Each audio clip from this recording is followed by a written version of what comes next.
जो मनुष्य पितृपक्ष में अपने श्राद्धों को, अपने पितरों को याद करता है, तर्पण करता है, श्राद्ध करता है, पिंड करता है, जो लोग कितने भी बड़े पापी हैं, जो मर गए, जो शरीर छोड़ के जा चुके, कितना भी बड़ा पापी मर गया हो, अगर उनकी संतान सुपात्र हो तो उन मरे हुए लोगों को भी नरक में से निकाल कर उनकी संतान इन 16 दिन में अपने देवलोक में पहुंचा सकती है, भगवान तक पहुंचा सकती है। ऐसा कार्य कर सकते हम लोग।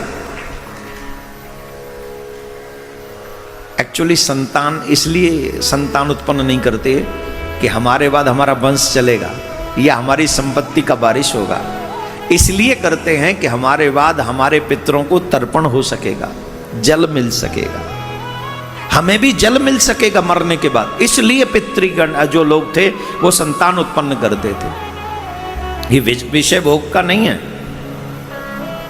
भोगों के लिए शादियां नहीं होती हैं, घूमने फिरने के लिए शादी नहीं होती है।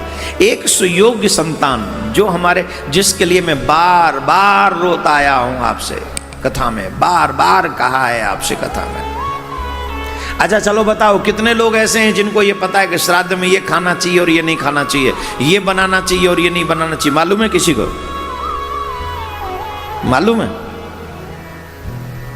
चलो कागज पेन ले लो, जो भी आस्था पे सुन रहे, यहाँ सुन रहे हैं या यूट्यूब पे सुन रहे हैं, सब लोग कागज पेन ले लो। मैं बता रहा हूं, अब जो गलती हो चुकी है उसे भूल जाओ। भूली ताए विसारी आगे की सुध ले।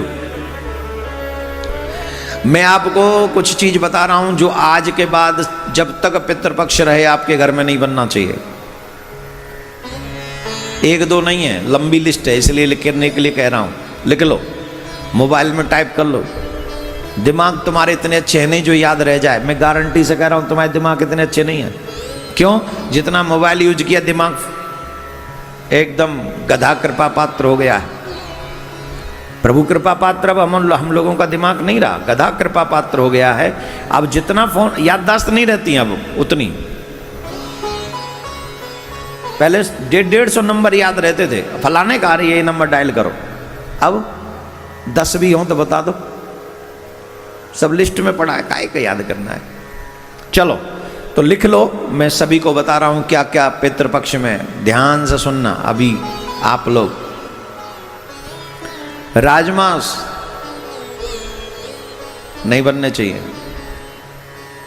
मसूर नहीं बननी चाहिए, अरहर नहीं बननी चाहिए, गाजर नहीं, कुमड़ा लिखा है इसमें वही जो कल बताया था हमने, काशी फल, गोल लौकी नहीं बननी चाहिए, बैंगन नहीं, सलगम नहीं, हींग का इस्तेमाल नो, प्याज नो, लहसुन नो, काला नमक नो, काला जीरा नो, सिंघाड़ा नो, जामुन नो, पिपली नो, सुपारी नो, कुल्थी कैथ नो, महुआ नो, अलसी नो, पीली सरसों नो। इन सब चीज़ों का प्रयोग आप ने जो बचे हुए 12-13 दिन हैं इनमें न करें। अब आप कहेंगे फिर क्या करें? इनके अलावा जो कर लो। एक और बात बता रहा हूं, शास्त्र सम्मत ही प्रयोग कीजिए आप। एक और पाप हो रहा होगा आपके घरों में, गारंटेड हो रहा होगा, जिससे पितृ प्रसन्न नहीं हो रहे होंगे। या तो आप ब्राह्मण देवता को स्टील के पात्रों में जमा रहे होंगे, अथवा वो जो आते हैं आजकल चाइनीज कप प्लेट वाले, शहरों में तो यही चलता है, उसमें जमा रहे होंगे। हाँ या ना? हाँ या ना? स्वीकार्य नहीं है, स्वीकार्य नहीं है। पितृगण स्वीकार्य नहीं करेंगे। पितृगणों को जो ब्राह्मण देव आपके यहां भोजन करने आए उनको सिर्फ पत्तल पे भोजन कराओ। पत्तल लाओ, पत्तल में भोजन कराओ। वो आवश्यक है। तो महाराज क्या क्या बनाम है, फिर क्या क्या प्रयोग कर सकते हैं, अब बता दो। हम वो भी बता रहे हैं, क्या क्या बना सकते हो वो भी लिखो। जौ, गेहूं, मूंग, धान, तिल, मटर, कचनार, सरसों, परवल मिलते हैं, हाँ वो करो।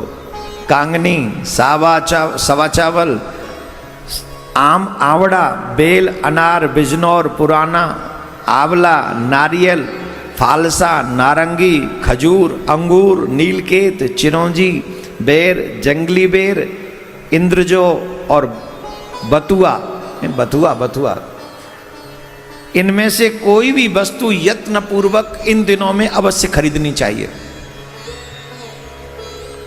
जैसे ही आप ये खरीदते हो, इनसे आपके पितृ प्रसन्न होते हैं। और ध्यान दें,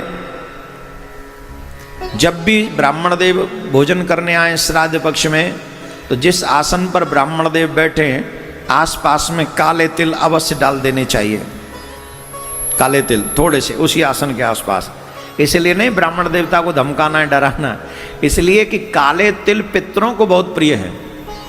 आपसे एक और निवेदन कर दूं, जब आप पितरों को तर्पण करें दक्षिण की तरफ मुंह करके, कितने लोगों को तो पितरों का तर्पण करना, जल देना भी नहीं आता होगा।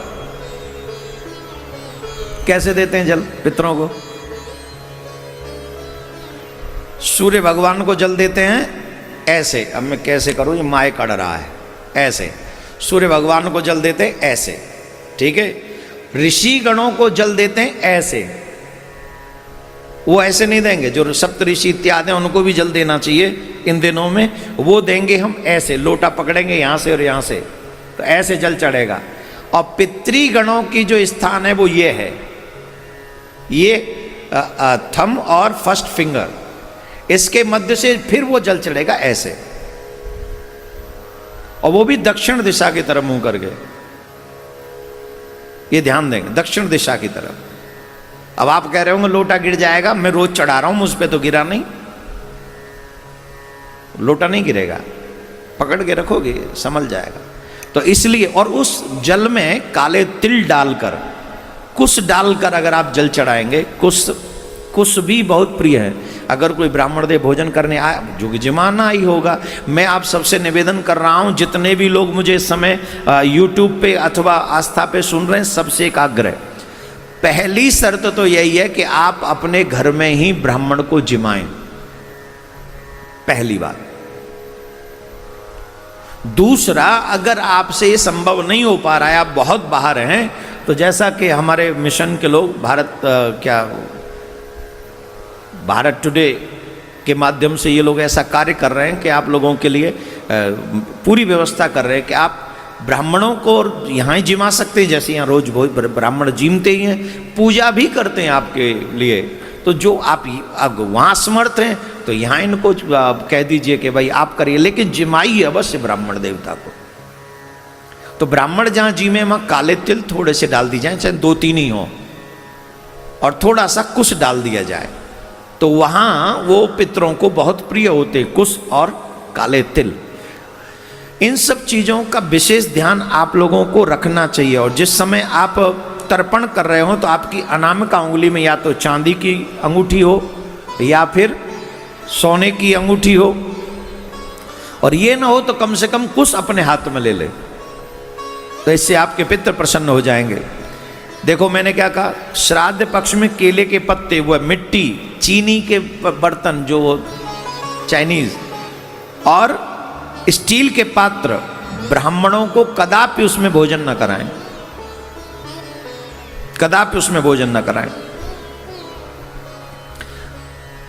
और श्राद्ध पक्ष में जो ब्राह्मण भोजन करने वाले हैं, उनको भोजन कदापि लोहे के बर्तनों में नहीं परोसना चाहिए।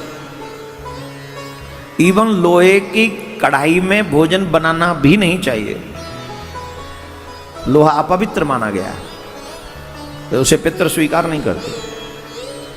श्राद्ध काल में वस्त्र दान विशेष तौर पर अपने पितरों के लिए करना चाहिए, वस्त्र अवश्य दान करना चाहिए।